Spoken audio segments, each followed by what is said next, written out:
Well, welcome back to another Seventh Planet Broadcasting. I have the divine honor of interviewing not only an amazing soul, but also my father, Ernie Larson.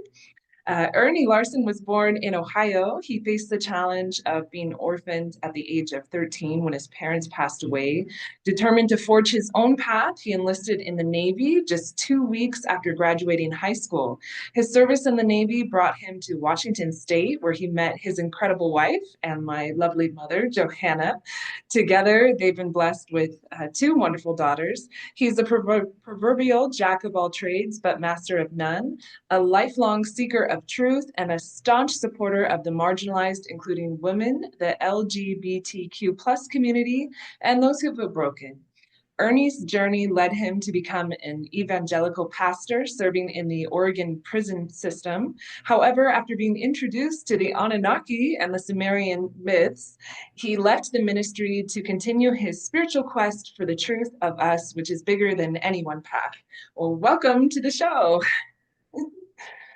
Thank you. Thank you. Yeah, I'm quite honored to be here. Well, it's a joy to have you on.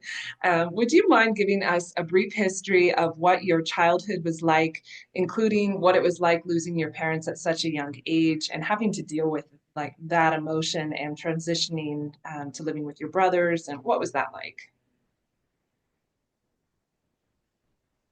Well, we grew up, or I grew up on a small little farm, and uh, we we just enjoyed life all the time. You know, we had horses and big gardens and a forest to play in, and it seemed just idyllic. I'm the youngest of four, and my next oldest is 8 years older, so and the most oldest is 16 years older than I am. So there was a big gap in us. And my older brothers were gone. Uh, you know, as I was growing up, they were out of the house. But we sold the farm, and my dad had a hardware store, a little farm town, and we uh, business began to fail, and he sold that. We moved to the city, and as a kid, every day is just fine. It's normal, and you don't know any different. And uh, my dad had stomach and bowel cancer, and he fought for a long time with chemotherapy, and that was the beginning, I guess, of realization of what sorrow is like. Because he was a vibrant guy and he just wasted away to nothing. About 6 months after he passed away, my mom came down with lung cancer or was diagnosed, and she only lasted about 8 months after. So it was pretty quick, and it seemed, you know, my world just went changed from inside out. Um, but that was my normal. I didn't know anything different. I was lucky enough to have brothers. We all rallied around each other, and a couple of my mom's brothers, my uncle Ernie, really took me under his wing for a while, and my cousins were fabulous. And so, I probably could have and should have processed that all more completely at the time, but you just do the best you can at the moment. And part of part of that was part of obviously my shadow work to do as I began to go inside and realize who I was and how I got here. And so, I often will get, oh, I'm sorry, or that's so bad, but it was just my normal. So I just didn't know anything else. Conversely, I get to still be here with you and Janelle, and whew, I'm just a real blessed dad.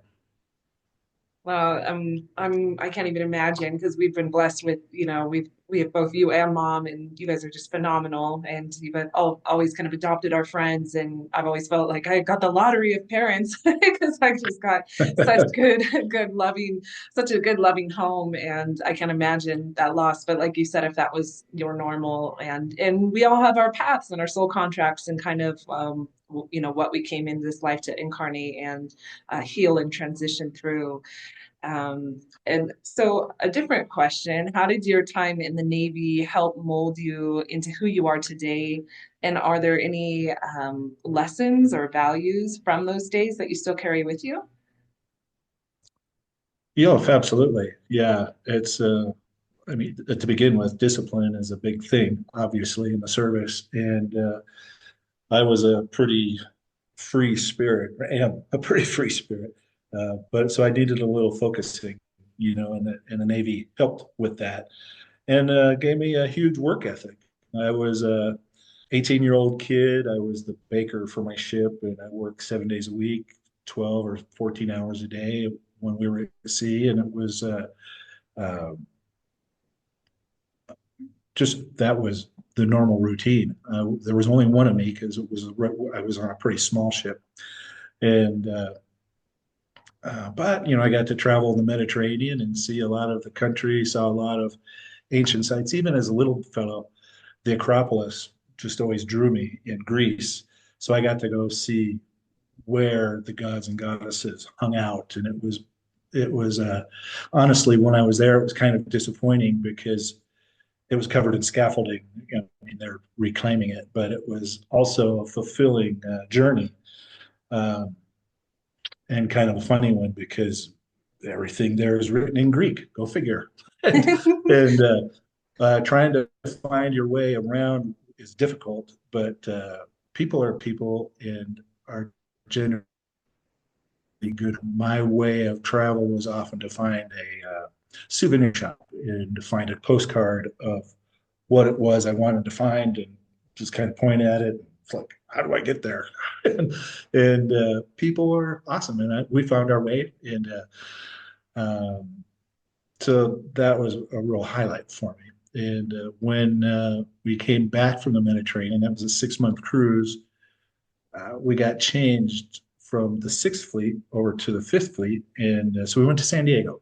And I was only in San Diego for just a short while. The ship went to Washington State in Bremerton, where there's a shipyard, and it got an overhaul. And by the time that refitting was done, I was really close to getting out. And I had become friends with a personnel officer at the shipyard base, and he helped me get orders off the ship. And I just stayed there in Bremerton. And I got out of the Navy in June of 1980 and moved to Seattle and uh, with a friend that had gotten out a few months earlier. And it wasn't too long. It was October when I met this gorgeous gal in a sweater dress that came into the store I was working in, and she kept coming in. Thankfully, there were no cell phones. There were pay phones back in the olden days, and she had to come in to get change to call her mom because she was lonely. And we began to talk, and I invited her to stay. And uh, I was actually going to leave to go back to Ohio because I felt like I had no direction there. And all of a sudden, I called my brother and said, "Yeah, I'm staying here." And it took me 2 years, but we got married in '82. And uh, about 6 months later, your sister came along, and then a little later. But so it really helped life. I mean, it was not I wasn't always cognizant of what was happening. I mean, who would think that I would leave Navy and then find the woman that I had been looking for?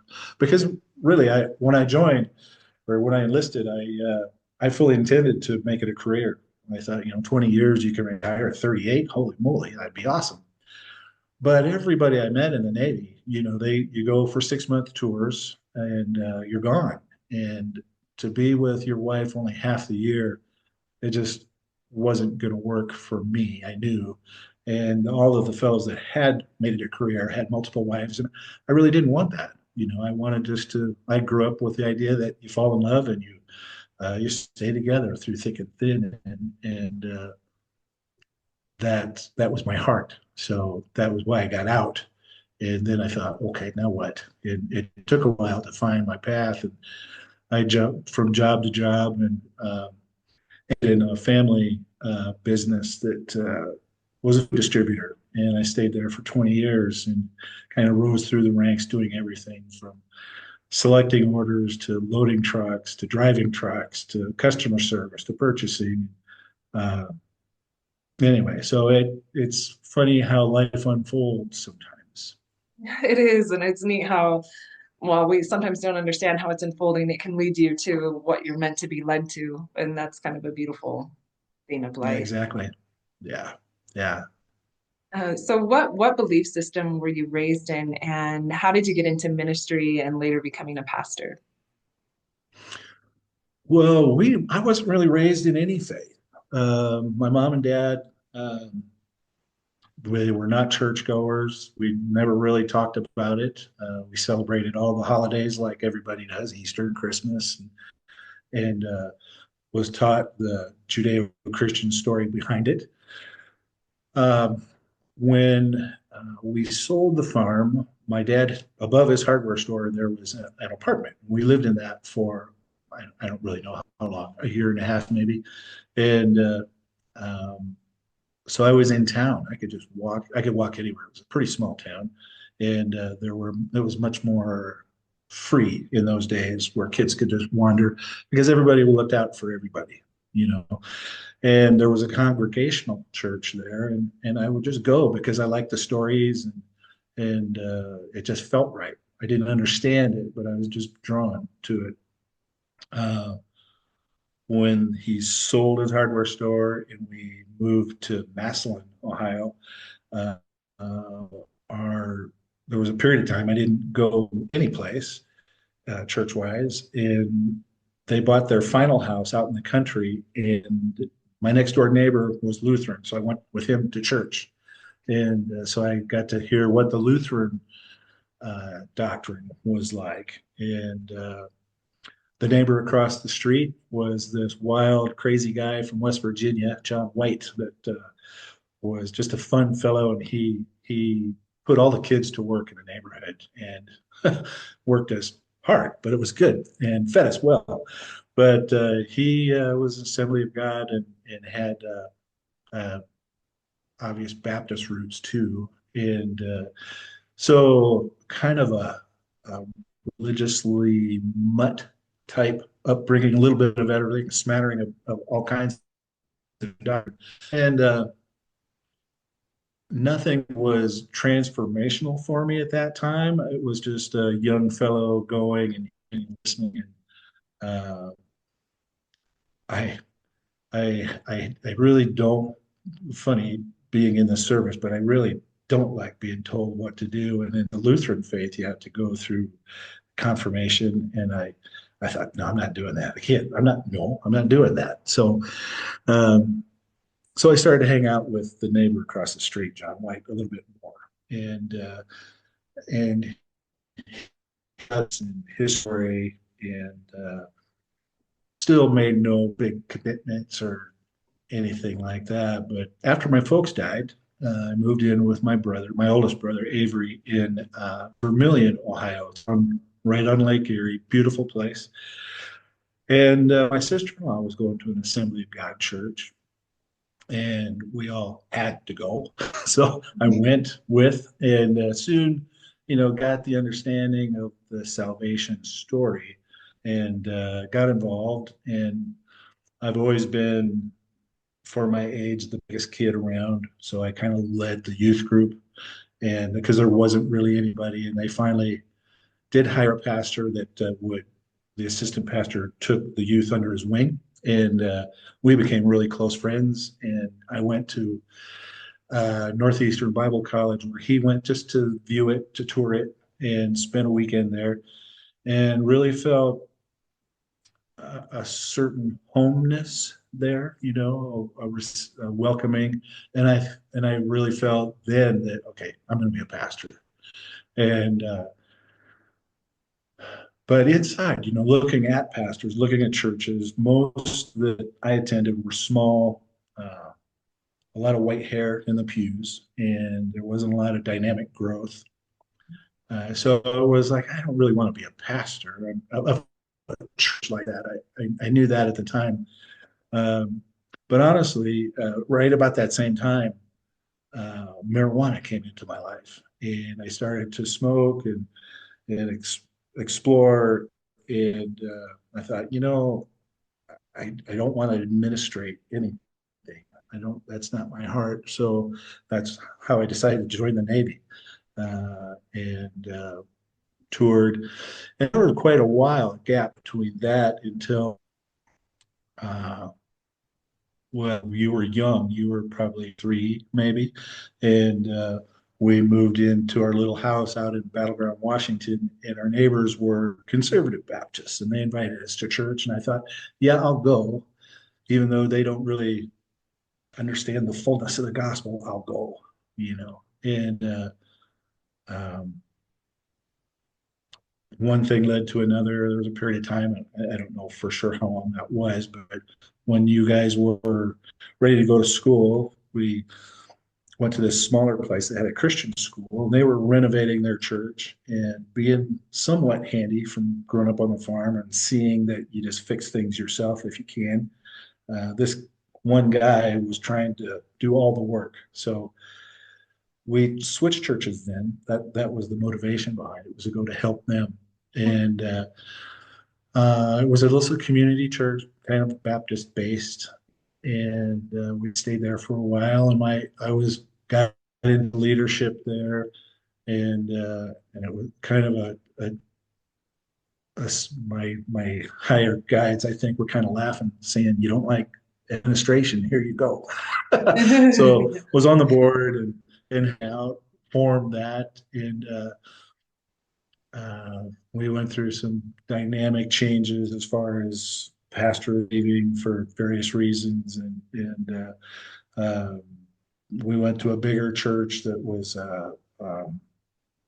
kind of the same community church, and the pastor there was really a good storyteller, and it didn't take long for both of us, Johanna and I, to realize we needed to do more than just sit in the audience.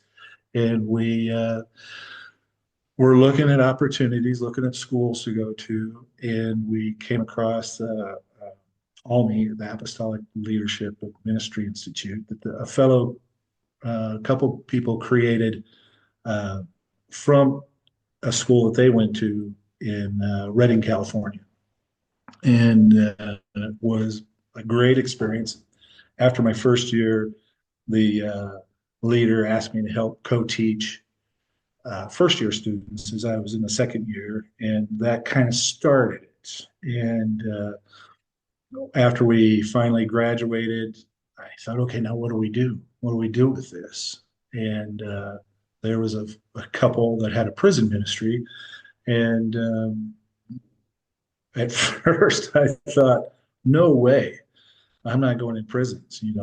That's crazy. And because in my younger years, I got in a little trouble with the law, and got the experience of sleeping in a jail cell. I thought, no, I don't want to hear. I don't want to see that. That's part of my past that's dead.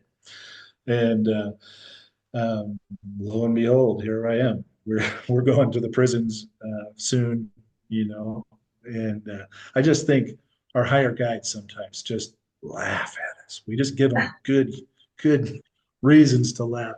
This is anyway. So that's how we got into the ministry, and we were doing that for a couple of years, and then you brought this crazy man to our house, Gerald Clark, and he told stories of the Anunnaki. And at first, I thought Gerald had been hurt in the church, and he kind of fell into this story and just grew with it. And and he was impressed that I would listen, but most most evangelicals won't listen to that. I've always been of the mind that I can listen to anything. It doesn't mean I have to embrace it, and I don't have to combat it. I can just listen. And so he planted a lot of seeds in me, and I began watching as he did podcasts and read his material. His book came out and in time, and watching others. Billy Carson, he wrote the Emerald Tablets, and I was watching a lot of stuff online, just trying to is this stuff true, or is this just a myth like everybody talks? They kind of poo-poo it, push it under the rug because we're told we have the truth, and it did. It was a process of probably a year and a half, maybe 2 years, from the time that first conversation with Gerald to coming to the point. Actually, I was watching a video, uh, and they were talking about ancients that uncharts in depth to a point that we weren't able to know really until the 70s. How in the world could that be if there wasn't somebody there telling them the truth that came from? So that was what sealed the deal for me, and it was a very difficult process to exchange my core values of what I absolutely knew to be true to saying, well, no, it's not. It's a really conjectured story that wants to keep us from the truth. Right. So it was a long process, but and we grow every day and we get led into bigger and deeper truths if we're willing to listen and ask questions. So that's been the ability to freely ask questions is really one of the biggest gifts Gerald gave me. Um, Besides the life that you guys created, and to see the how you both grew and really brought the best lives out of each other. That in itself was gold, but just that ability to question what is, and not, and to discern, not just to take things for granted that, well, he said it, it must be true. Right. To research it and to find out. And I'm just very curious fellow. I just want to know, and uh, the the people that are firmly still ensconced in the old dogma. It just I understand why Christ cried. As he looked at Jerusalem and he cried because people didn't understand his message. And I think the church, by and large, today still has him crying because they understand, or they talk about love, but most, you can't generalize anything like that really and be correct, but many uh, extremists will say they take the dogma and try to beat people's lives down that are just trying to live their full expression of love. And we're here to support each other and to love each other and to do our own work inside, and it's a process. And a lot of people get the misunderstanding that, the pastor is the guy that has to understand it all. He tell me to do, and I'll be better tomorrow. I'll Sure. try to do better. Passive It's understanding. really, you know, yeah, it's about going inside and really healing wounds, and letting spirit move through you. And when that happens, um, the world gets a lot brighter really quickly. Yeah, yeah, I can imagine that was a big journey, and in a way, Gerald kind of went through a similar path of wanting to become a Mhm. pastor, and he even went to the school at some point, and then later discovering these ancient truths and asking questions, and it took him a lot of time and a lot of deep research. And one of his favorite things was, "What's your question?" He liked to get people to start to think and open your mind. And um, I know for me, I mean, being raised very Christian and everything, and then later through yoga, it kind of helped opened my mind to maybe had I been born in a different culture, maybe I might believe other things. And about that time, he kind of came Totally. into the scene and blew my mind that we could potentially live on other dimensions at the same time and the Anunnaki and ancient history. And it was a big process, but he was really good at he was good about starting kind of small. Like we started with the ancient aliens and he just kind of he would meet people where they're at, which I thought was a really beautiful gift of his, was to meet people kind of where they're at.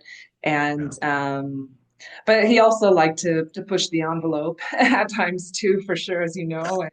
And I bet it was a absolutely. big Yeah. I bet it was a big shift, for not only was he much older, but then he had much different ideals and thought processes. I'm sure it was a big shift, but it was beautiful kind of to see the relationship kind of develop and grow over time. And now to where you guys are both at today. I mean, we can talk about anything and everything, and that's such a beautiful gift that we get to share and grow together spiritually and in our walks.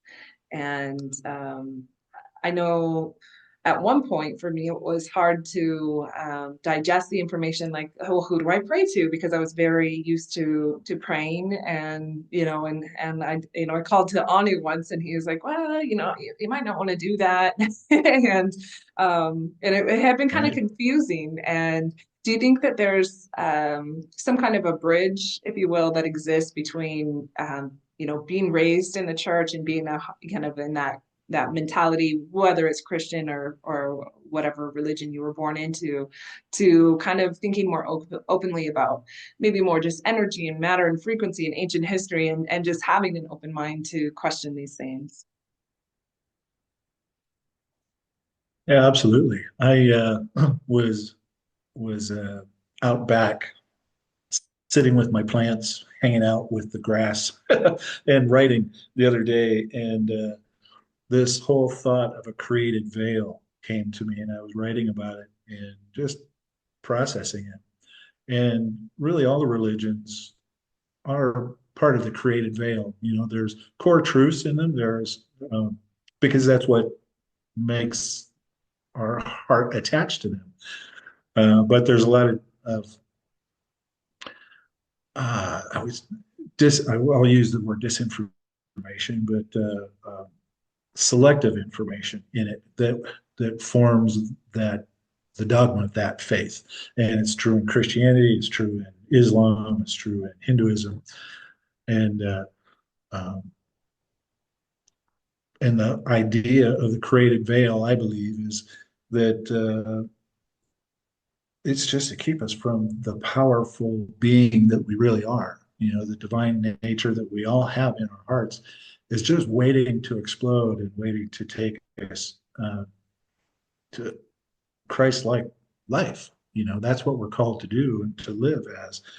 Uh, and when I talk to, uh, you know, friends, old Christian friends, they just instantly get mad and say, "You mean if I don't raise the dead, I'm not Christ-like?" I said, "Well, no, that's not what I said. We all are unique and uh, individual in our things and how we flow, but if it's not really creating transformation, you're probably just playing a religious game." And then, that people don't like to hear that, but that's really the truth. And so for me, it was a process to, I've always been excited to share what I know to be true, and learning to meet people where they're at is another good gift that Gerald puts out, because he was excellent at that. He could talk to anybody and meet them, where they're at in their ego and their mental capacity, and give humongous truths, and rather than debate, because you'll never change anybody's mind debating. It just more firmly plants them in their mind to be right. And but to share and to let the seeds fall is a beautiful gift. Yeah, I think that you could you could help bridge that gap, and I think you do in many ways through the content that you share Mhm. and the people that you have in your life. And I could see that for you for sure. And I agree with the veil. Actually, the blue painting over there, she was a friend of ours, and hers was called See Beyond the Veil Art. And I thought that was a neat name because we do. And sometimes I get frustrated, like, man, that veil is thick. You can go back, kind of, you can advance Sometimes, forward and you can go back, and it can be frustrating at times. yeah, But I guess it's part of our school here on this earth, and our evolution is to be able to listen, to go within, and to be able to see beyond that veil, if you will. yeah, absolutely. Today my being is ready to accept, a certain amount of truth and adjustment, but there's more to go. We talk about the circular path of our being, and uh, you'll chip off a little bit this time, and you process it, you get that good in your heart, and then, well, let's go back there. Let's go a little deeper into that, and it's an amazing journey, if you're willing to say yes to it. Yeah. Yeah, I like that thought of kind of the spiral, because it's like there's that saying, you don't step into the same river, part of the river twice, because it's always flowing and changing, but Right. you can hit the same information, but it hits different, like when you read a book or something, but now your consciousness has shifted and it kind of impacts you a little different. Yeah, yeah. When I was in going through ministry school, it was a little nugget they threw out was it takes 6 God encounters for somebody to finally get to the point of repentance. It's like, That makes sense. uh, Yeah. well, it's just shows the value of planting seeds and watering and just uh, loving people where they're at and letting them process at their speed and let them ask the questions, Right. and um, I haven't always been great at that. I've had my militant days, but um, anyway, it's just an honor to walk, especially here in Mexico. It's a great um, example of how beautiful people can be because my Spanish isn't very good. I had no Spanish when I came down here, and it's much better now than what it was, and it's got a long ways to go. But the people are beautiful, and they're just happy that you try, and they are accepting and just you know glorious how they love. They really family is important, and community is important, and if you're a part of it, you're important. Yeah. And it's just so completely opposite in the US. It's we our I think it was our first trip back, or maybe our second trip back. Uh, there's a park nearby our house, Klein Line, and there's a beautiful path, wide path. I mean, you could drive a car on it. It's big. Uh, People walk their dogs. Here, you walk and you say "Buenos dias," "Good morning" all the time, and people always return it, and it's really with a smile lit up, not like, well, "Buenos dias," Yeah. they're just beautiful.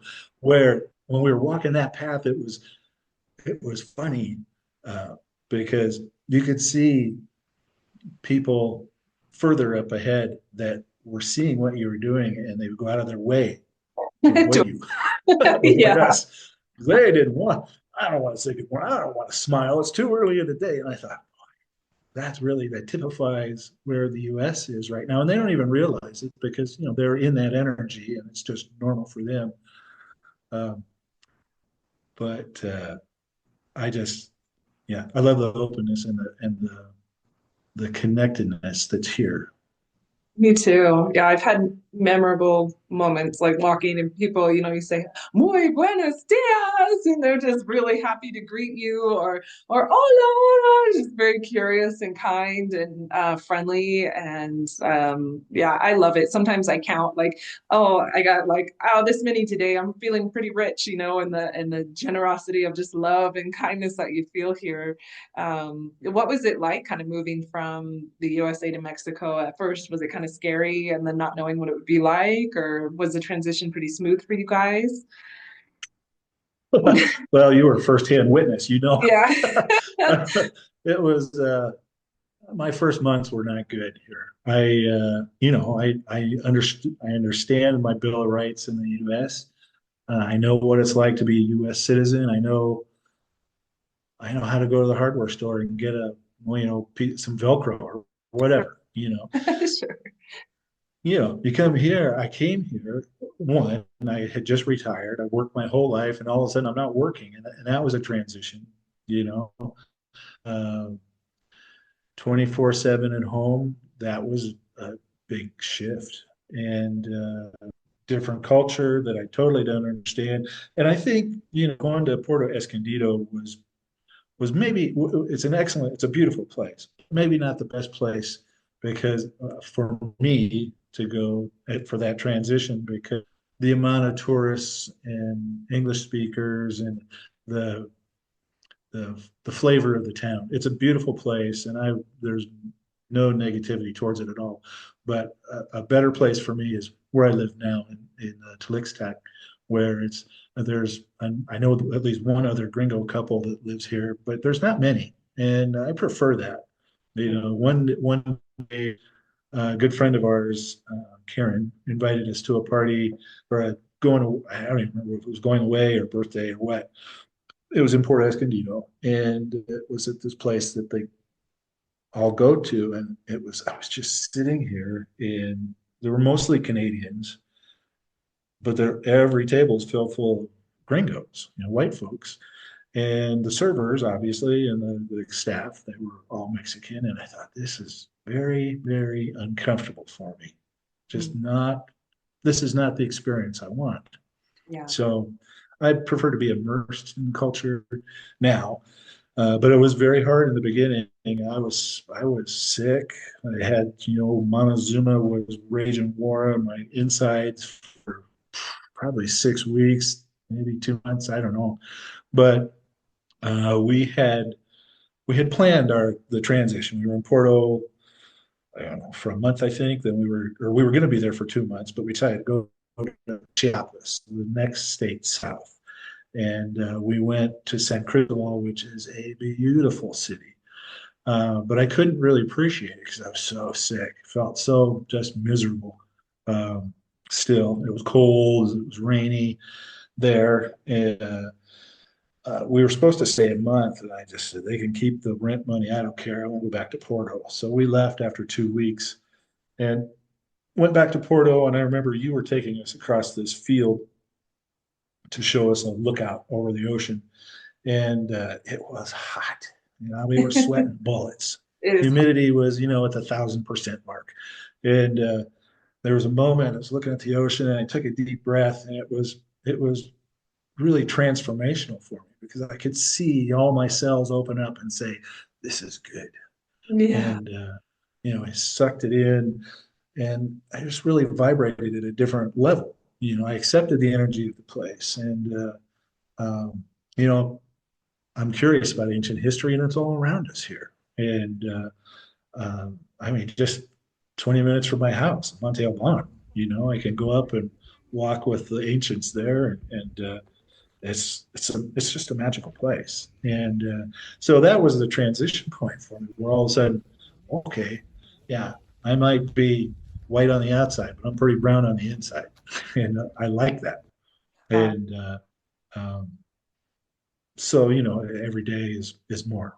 You just grow more.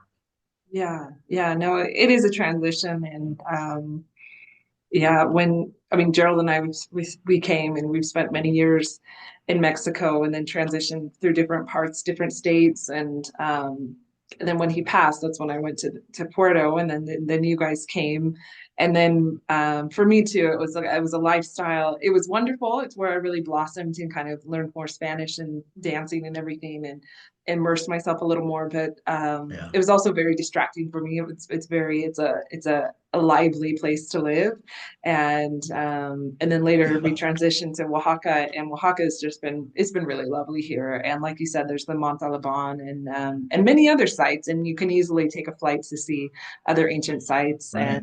Um, and here we developed local friendships that are very priceless that we've spent Happy Father's Day with them, and other celebrations in a much more local environment. And it is a process transitioning, but it can be very humbling and very beautiful, and the people here are wonderful, and you laugh with them Yeah. as you make your errors. And and it is kind of fun to when you have to go to the hardware store and you're like, oh, well, I want, and you try to explain it the best that you can.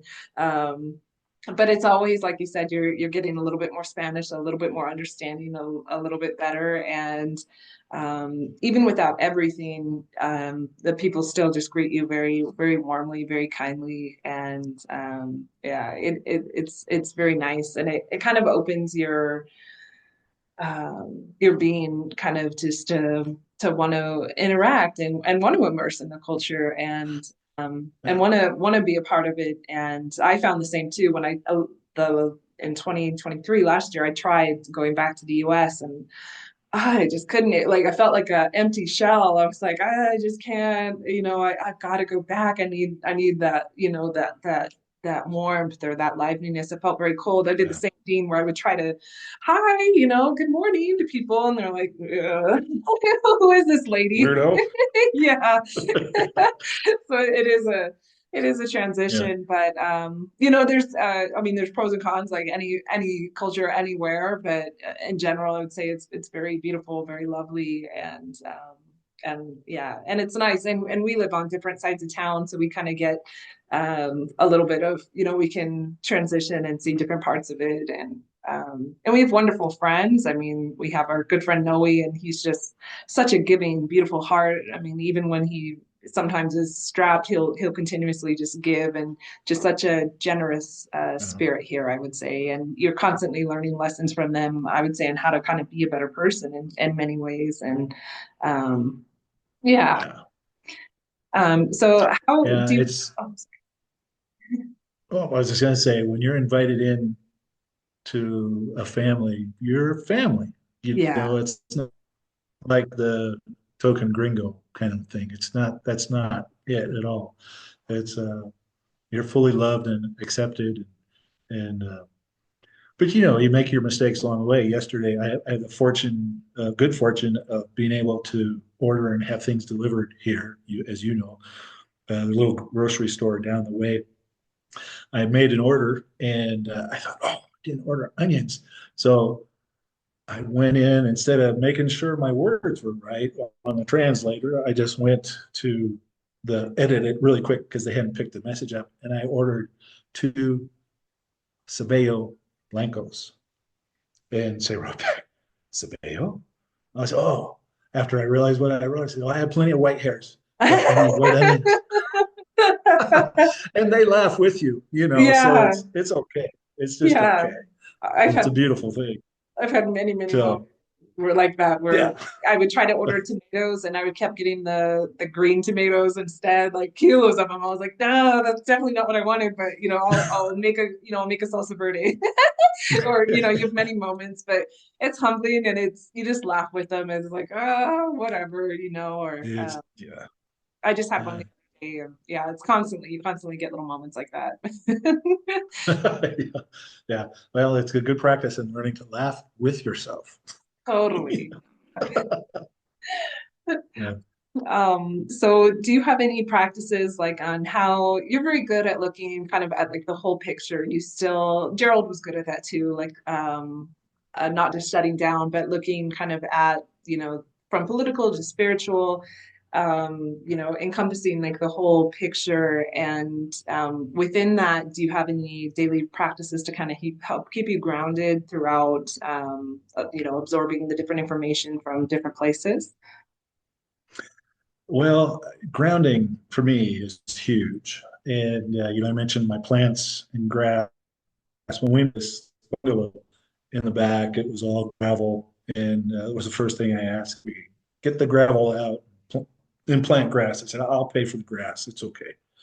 And so the landlady, no problem. And she hired a guy and got rid of all the gravel, which was huge because I thought I was going to have to do it. Yeah, yeah. But Sit back. uh, it's really important for me to feel the earth, to have my hands in dirt and to grow plants and grow. I started a little food forest in my mind. In a couple of years, I want to buy property, so I want these trees to be mature enough to plant and have fruit soon. Uh, so I like to tinker that way, and I look at creation. Well, let me back up. I look at the world, the earth, the plants, the animals. We're all part of creation, and each has a gift for you if you look at it. And here we're so fortunate because there's always flowers. There's always amazing beauty to see, and then the rainy season comes and it gets amplified overnight. You Yeah. know, and it's like, for me, that's a little message in when you wash yourself in the creator's, just the creator's love. That's simple for me, and to just feel the presence of the creator of all. It's like, you know, a particular president might get elected and spew a lot of trying to be cautious. He can put a lot of things out that cause fear, and that fear turns into either hate or love, depending on how you process it. And if you embrace the fear, it just comes out vehemently. People get it's just ugly, and I it's it's icky.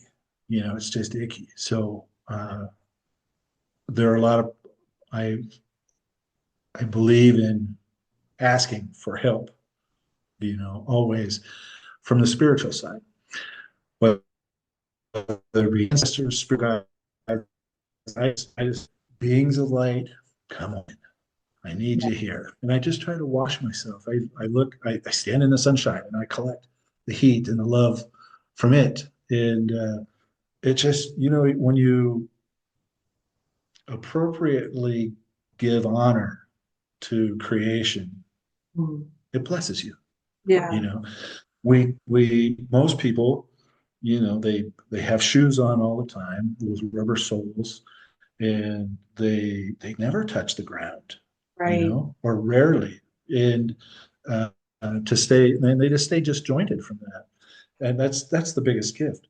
I like quiet time, Mhm. to me, and I like alone time. And sometimes, Joanna, she's like, you like being alone way too much. But I really, and so, there's a balance. It's always learning balance, but I like to process. That's how I process, Yeah. and I can, I've, I think I know spirit talks to us every day in all different kinds of ways. Some people hear, some people see, and often they'll share. I have a file that I've kept for years on what I call prophetic words or words of wisdom from spirit for me. Yeah. And you mentioned that I build bridges. Well, that was a word that I was given a long time ago. You're a bridge builder, and I I can I I can put myself in somebody else's shoes and understand them. And that was part of the gifting, I guess, in the prisons. I never asked a guy what he got arrested for. I never wanted to know. Unless they asked me to mentor them, then I wanted to know their whole story. Um, but individually, it didn't matter. we'll fall under the spirit of stupid sometimes, and we're all presented the opportunity to either fall into it or reject that stupidity, that bad thought, and because it's bad for our spirit, and keeps us down, keeping us ignorant of how truly powerful we are inside. And so it's easy to feel the energy in a conversation, and the the resonance that people put off.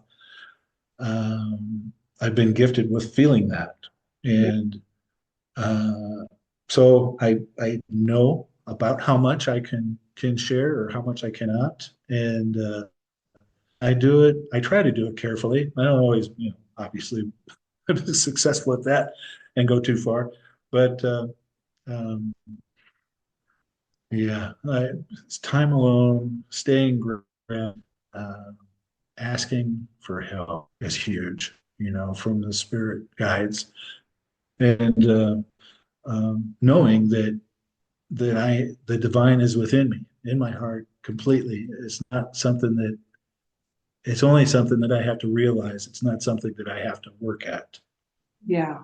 if that Yeah. makes sense. It does, yeah. I resonate with a lot of different points you said, and Gerald used to say that there's two things, love and fear, and which one are you gonna, dive into, and those, and he was really big on helping you face your fears because he felt like that was kind of what our journey was, to overcome those fears so that we could Yeah, be love and so that we could be that, and here I love, like, with I was in the mountains, and going on a hike, and I saw a group of people, and they all had flowers, and they were giving them as offerings. They have this tree called the Luna tree, the moon tree. It's covered in kind of white moss, and so it looks very white and beautiful. And everyone brings it gifts. They bring it flowers. They put necklaces on it. I think you were such a blessed tree. Imagine if we did that with like all the trees. And then I went down to the waterfall, and they had left flowers and brought it offerings, and just that service of, or that spirit of giving back to Mother Nature instead of just taking from it is kind of that a beautiful mentality that they have here with kind of the curanderos and the shamans, and um, just kind of a neat, beautiful energy. And I think I would like to include more of that, even in my daily practice. It's a very beautiful, to give back to, and to honor that there's wisdom, in the waterfall and in the trees and in nature all around us. And it's, our Pachamama and our Padre Sol. I like how they use, like, the Mother Earth and the Father Sun, and connects the energies yeah, together. It's very beautiful. Um, yeah. yeah. Yeah, we're really fortunate here. The next town, we're right on the border. The next town is El Tule, and it has a huge tree, 2,000-year old, and I forget what kind of tree it is, but it's amazing. It is simply stunning. I can't walk by it with, I mean, my hair stands up on my arm and get those little spirit bumps. It's powerful, Yeah. and yeah, it's just what a gift to have that right here, because it's seen a lot. It's really seen a lot, and has a lot to give. I like to sit in that. There's a beautiful park, Yeah. like all Mexican towns have. There's a little central park, and it's awesome. But this is special because you've got the beautiful landscape, you've got this massive tree, and to sit there and just soak it in is it's a gift. Yeah. And I like how they protect it. They make sure Yeah, that it's protected, and that it's you can't just go up to it, or, put anything in mhm, it. They make sure that it's preserved. Um yeah. and once I was there too, and a little boy had a mirror and was using it kind of to reflect and show you different like animals within the tree. Like, that's the hummingbird, that's the lion. It was like, wow, I Oh, didn't wow. realize there's all these cool shapes within it too. And yeah, it's neat. That's And awesome. recently we had our gravity body hands-on training, and you've had the joy of when we first went, when Gerald first came, that's when I did my training with him on structural integration. So you've experienced it, over the years and different times. And what's your experience with structural integration been like for you physically and spiritually? Well, it's kind of twofold thing. First, to see you embrace it and take on this new thing was like awe-inspiring because I looked at the just the material and I thought, wow, that's huge. It's not my wheelhouse, but Yeah. that's and you flourished in it, and that was awesome. So that and but wow, it was yeah, you talk about a good deal. You had your school and we volunteered our bodies so we could receive the work. That was huge. That was a win, win, win, win, win, win, win. Uh, it's people. I think people in general are touch deficit. They don't get touched enough. People, if you get a 3-second hug, that's a big deal. Um, so people like to get massages and they try to equate it to the same thing. Structural integration is a massage. Well, it's not. It's our bodies, just like our spirits, hold trauma, and you, with your knowledge now, can move and manipulate that.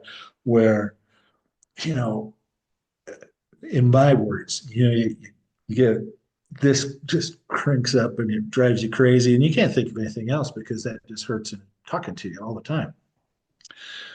But when everything is flowing and erect and your body can operate as the antenna it's meant to be, Yeah.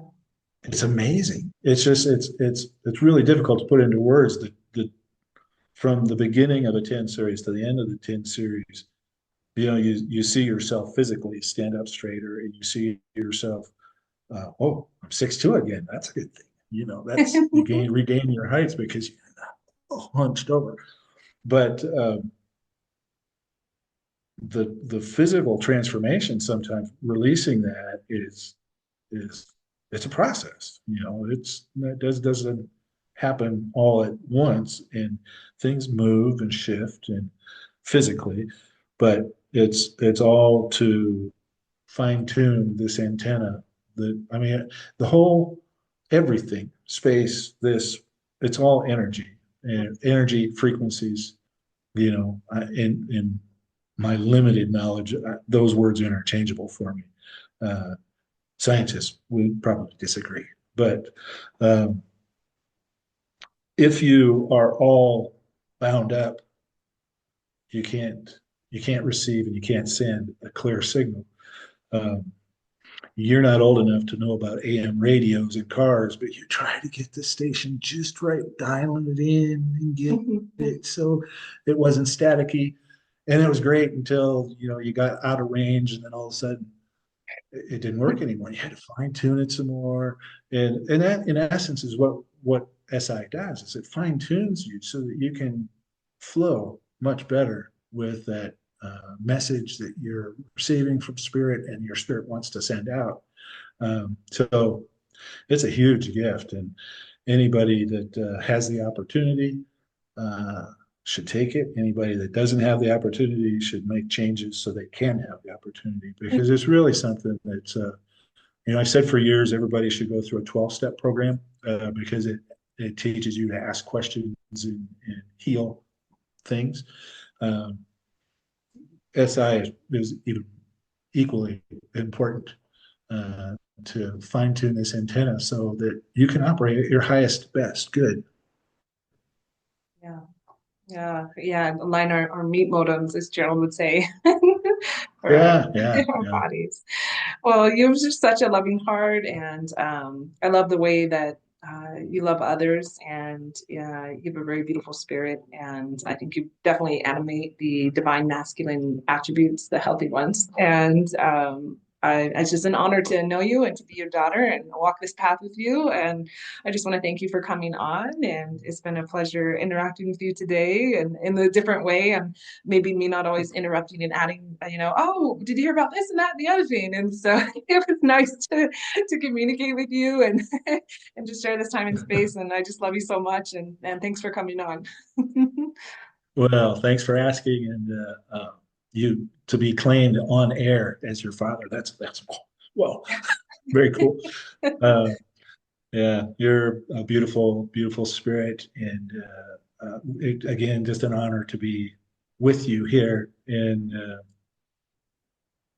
many, many, many blessings. And to you too. All right.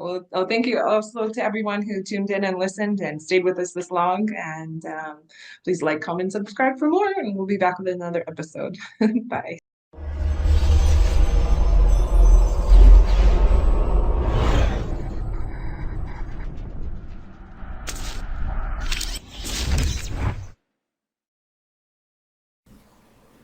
These morphing images are Christa Clark's resultant client view 4.0 photos taken during her recent Structural Integration 10 series, filmed for the GBA school. Christa began the series on April 17, 2018 and completed on June 14, 2018, which spans 58 days. During the series, we both experienced tremendous changes in our structures as evidenced by the series of images morphing one into the other. Using this visualization method, the changes in structure become quite obvious, and the idea that the body is malleable is self-evident from the images. Immediate changes as shown are wonderful goals for SI.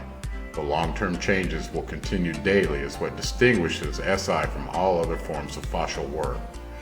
As mentioned in my research, finding the vertical line at peace with gravity is an experience I hope all can accomplish in this short avatar lifetime. Join the Gravity Body Academy family and share this work with those you care enough about to find your line together.